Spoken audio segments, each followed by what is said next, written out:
Assalamualaikum warahmatullahi wabarakatuh, anak ibu yang soleh dan soleha. Perkenalkan, nama ibu Mary Safitri.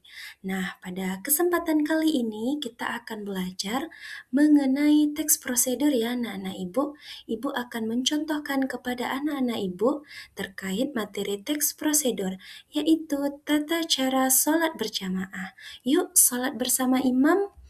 Anak-anak ibu, kenapa kita harus sholat berjamaah?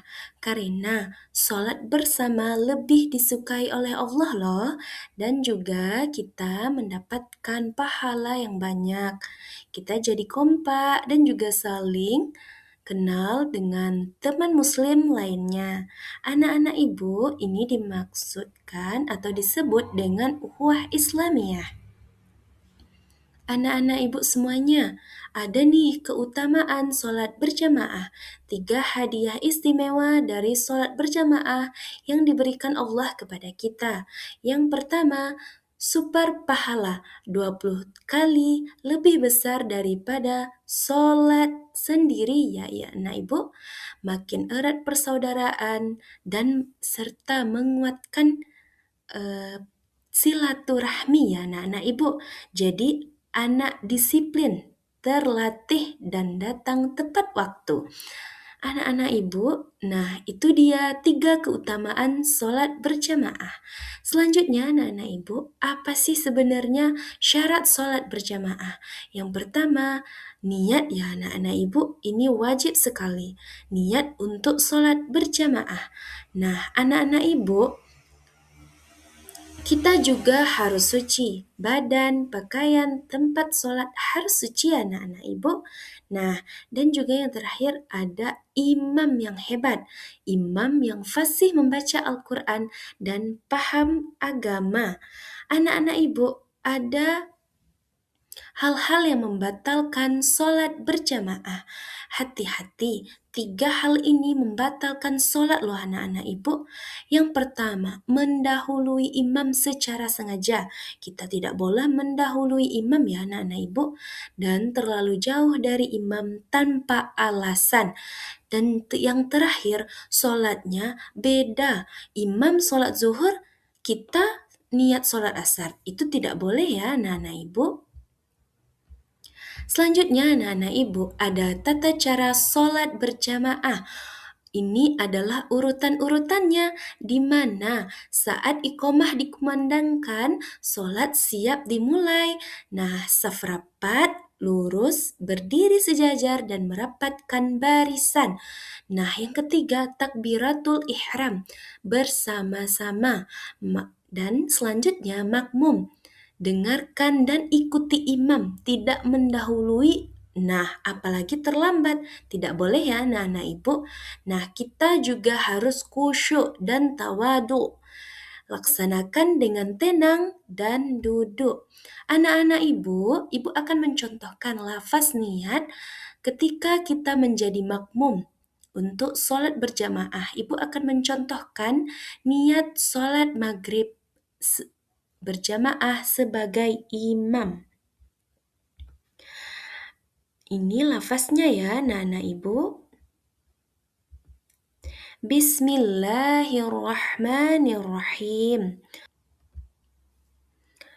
Usalli fardal maghribi thalatha raka'atin mustaqbilal kiblati adaan ma'muman. Usalli fardal maghribi thalatha raka'atin mustaqbilal kiblati adaan imaman lillahi ta'ala. Aku niat sholat fardu maghrib 3 rakaat menghadap kiblat sebagai imam karena Allah Ta'ala. Anak-anak ibu, ibu akan mencontohkan niat sholat maghrib berjamaah sebagai makmum ya. Bismillahirrahmanirrahim.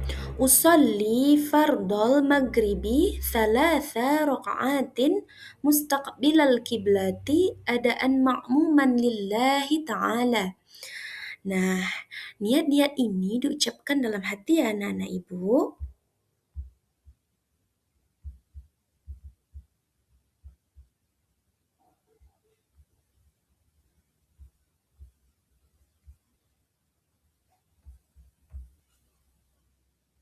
Anak-anak ibu, di sini artinya yaitu arti dari niat sholat maghribnya, aku niat sholat fardu maghrib 3 rakaat sebagai makmum karena Allah Ta'ala. Anak-anak ibu, setelah sholat, kita harus berzikir dan berdoa. Dianjurkan bersama-sama setelah salam ya, agar silaturahim saling menjabat tangan untuk mempererat ukhuwah Islamiyah. Anak-anak ibu, etika dalam sholat berjamaah ya. Ada adab dan sikap baik saat berjamaah. Yang pertama, datang tepat waktu dan utamakan orang tua. Beri tempat di saf depan, berpakaian sopan, pantas untuk sholat. Adik-adik soleh dan soleha, Allah Subhanahu wa Ta'ala berfirman dalam Al-Quran, Surat Al-Baqarah ayat 43, yang artinya tegakkanlah solat, tunaikanlah zakat, dan rukuklah beserta orang yang rukuk, di mana ayat ini mengajarkan kita tidak hanya sholat tetapi juga melaksanakannya bersama-sama.